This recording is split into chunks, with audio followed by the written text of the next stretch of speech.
Bago tayo magsimula, huwag kalimutang mag-like at share. Kung nagustuhan ninyo, mag-comment sa ibaba. Maraming salamat, let's go, ituloy na natin ang kwento. Si Sushiro ay nagulat at dahan-daang lumingon upang magtanong, "Sino ka?" Itinuro ni Lurai si Ye Changqing at taimtim na ipinakilala.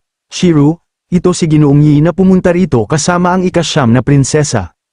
Si Sushiro ay nagkunot noo. Nagpakita ng paghamak at panghahamak kay Ye Changqing, lihim na tinatasa, nakikisiksik sa maharlika, marahil isa lamang siyang linta, gayunpaman, pinanatili pa rin niya ang kanyang komposura, magkadikit ang kanyang mga kamay sa pagbati, at nagtanong, "Maaari ko bang itanong kung may payo ka?" Si Ye Changqing ay mahinahong sumagot, "Hindi eksaktong payo, ilang kaisipan lamang tungkol sa iyong mga pamamaraan sa pagtuturo." Si Sushiro ay bahagyang ngumisi at sinabi, "Oh, ang binibini ay nakikinig." Si Ye Changqing ay seryosong nagbigay ng kanyang opinyon, "Mayroon kang napaka-seryosong obsessive-compulsive disorder na partikular na nakikita sa iyong pangangailangan na sumunod ang iba sa iyong mga pamantayan, ngunit ang buhay ay hindi ganap, at tungkol sa pagpipinta, bawat isa ay may kanya-kanyang estilo, ang 100 bulaklak ay namumukadkad, at ang pagtuturo ayon sa kakayahan ng bawat isa ang tamang landas."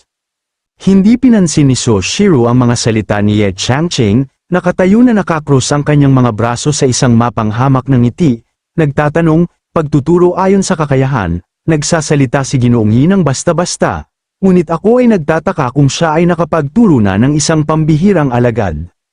Ang biglaang tanong ni Sushiro ay nag-iwan kay Ye Changqing na natulala at nahihiya.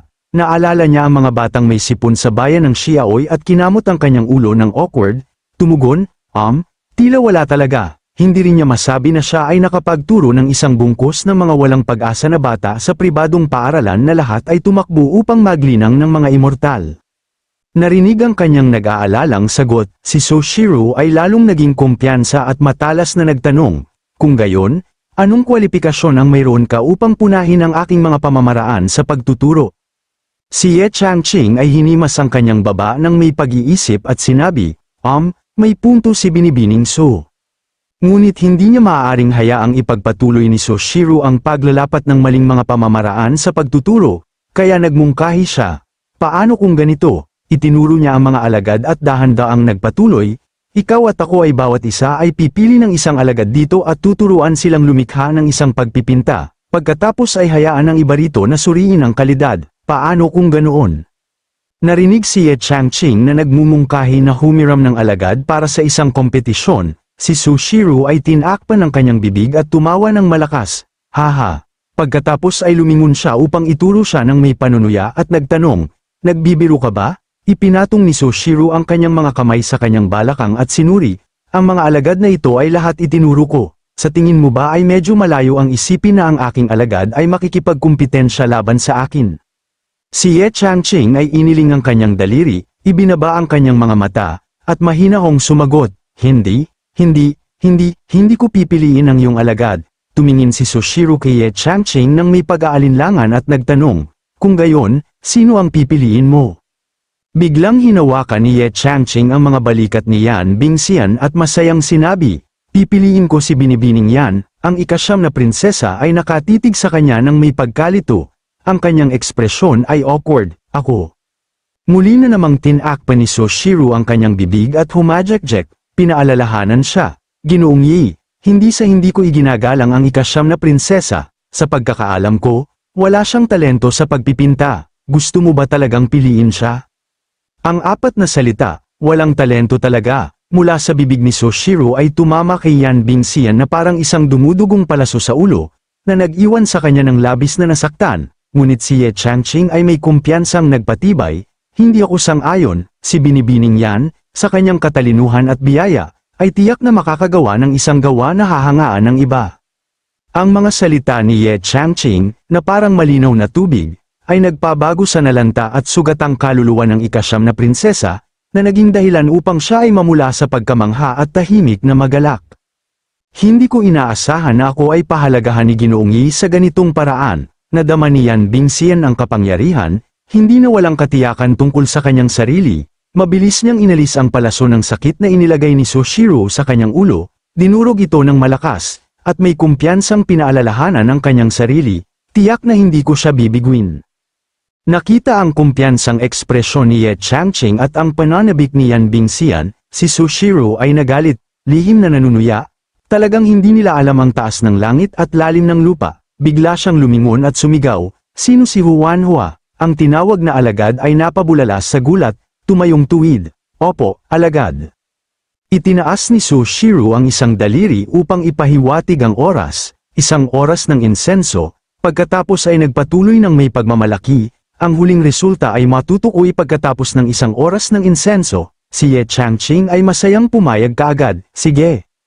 Si Yan Bingxian at Huanhua ay nagsimulang umupo sa dalawang mesa na nakalagay sa likuran ng silid. Sa likuran nila ay dalawang Panginoon, at maraming nag-aatubiling mga manunood ang maingay na nag-uusap.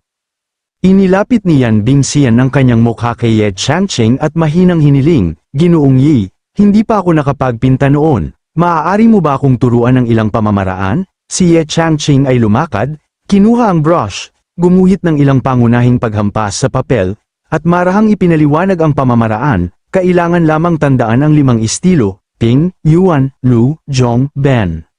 Pagkatapos ay tumayo si Ye Changqing ng tuwid at ngumiti ng komportable, binibigyang diin.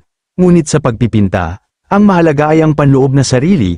Sumulyap siya sa dalagang matiyagang nakikinig sa kanya at nagpatuloy sa kanyang inaakalang kakanyahan, "Ipinta mo ang itinuturing ng iyong puso na pinakamahalaga. Hindi mo kailangan ng napakaraming pamamaraan. Ang mga emosyon ay natural na ibubuhos dito." Si Yan Bingxian ay ibinaba ang kanyang mga mata, tumitingin sa puting papel sa harapan niya, bumubulong, "Ang pinakamahalaga." Matapos ang ilang segundo ng pagmumuni-muni, iminulat ng ika-9 na prinsesa ang kanyang mga mata, lihim na nagagalak sa kanyang puso, "Dakilang Panginoon, naunawaan ko na ngayon." Tumingin si Yan Bingxian sa kanyang kamay na may hawak ng brush, na bahagyang gumagalaw, at hindi napigil ang makaramdam ng tuwa. Iniisip sa kanyang sarili, sa pakikinig sa sinabi ni Ginoong Yi, ang brush ay kumikilos ng natural, na parang may sarili itong buhay. Naramdaman ni Yan Bingxian na parang siya ay nalubog sa isang buhay na katotohanan kung saan ang isang isda ay tumatalon mula sa tubig, masiglang sumasayaw kasama ang mga kumikinang na paru-paro sa harapan niya. Si Su Shiru ay naghagis ng mapanghamak na tingin sa guro at mag-aaral na nagpapakita ng halatang saloobin ng pagkasuklam. Pagkatapos ay naiiritang sinabi, nakaupo lamang doon na nag-uusap, nagtatalakay ng mga estratehiya sa papel. Mariin siyang tumingin, ang kanyang boses ay nanunuya at mapanghamon, "Tingnan natin kung ano ang may guguhit mo." Biglang, si Huanhua ay magalang na nagtanong, "Ginoo, ano ang dapat kong iguhit?" Si Su Shiru ay tumalikod, ikinaway ang kanyang kamay ng may pagwawalang bahala, at walang pakialam na sinabi, "Ang kalaban ay isang baguhan lamang, maaari kang gumuhit ng kahit ano at mananalo ka pa rin laban sa kanya. Magpapahinga muna ako ng kaunti." Sa paglilingon niya upang umalis, si Su Shiru ay biglang tumigil. Pagkatapos nito, lumingon siya kay Huanhua, ang kanyang mukha ay dumilim sa pagkayamot. Nag-utos, "Tandaan mong ibalik ang mga kasangkapan sa kanilang orihinal na lugar. Huwag mong galawin ang mga ito, naiintindihan ba?" Si Huanhua, na natakot, ay mabilis na sumagot, "Naiintindihan."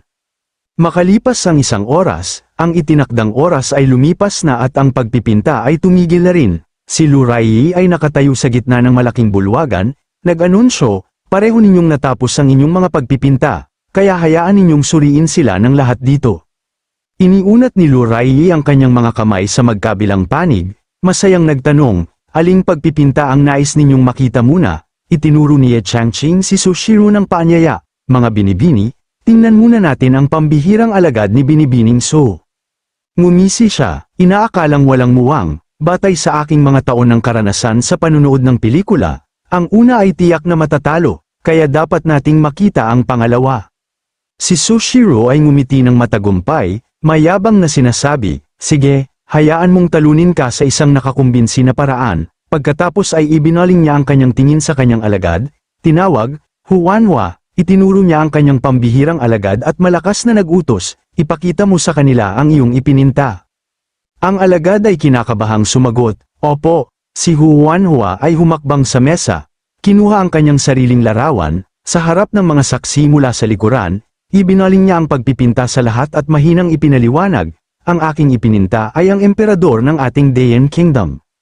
Sa kanyang pagpipinta ay ang imahe ni Yan Yung Yan, marilag sa kanyang kilos na may hawak na espada. Nang makita yon, ang mga tao ay nagpalakpakan, kaya pala siya ang nakatatandang kapatid, mahusay siyang gumuhit, napakahusay, napakahusay, ang maringal na tindig ng emperador ay ipinapakita sa papel. Pagkatapos ay lumingon siya at sinabi, Ginoong Ye, mayroon ka bang sasabihin? Nagkomento siya. Ang alagad na ito ni Binibining Su ay talagang may matibay na kasanayan, ngunit may ilang mga pagkakamali sa pagpipinta na ito. Nagtanong siya muli, anong mga pagkakamali? Sumagot siya, kung natatandaan ko ng tama, ang emperador ay karaniwang gumagamit ng kanyang kaliwang kamay, ngunit sa pagpipinta na ito, hawak niya ang espada gamit ang kanyang kanang kamay. Ha? Ano? Siya ay natulala, nagpatuloy siya. Bukod dito, narinig ko na ang maharlikang pamilya ng kaharian ng Yan ay nagsasanay ng isang tradisyonal na pamamaraan ng suntok, hindi gumagamit ng mga ordinaryong armas, lalo na't hindi nagdadala ng mga armas. Matapos, tinanong niya si Yan Bingxian, Binibining Yan, tama ba ako? Si Yan Bingxian ay sumagot, tama yan, ang aking ama ay madalas na nagsasabi na ang kaharian ay itinatag sa pamamagitan ng mga suntok. Idinagdag ni Ye Changqing, ang mga bagay na may kaugnayan sa emperador ay kahit isang probinsyano na tulad ko ay nakakaalam, ang mga naninirahan sa imperial na kabisera sa loob ng maraming taon ay malinaw na mas nakakaalam kaysa sa akin.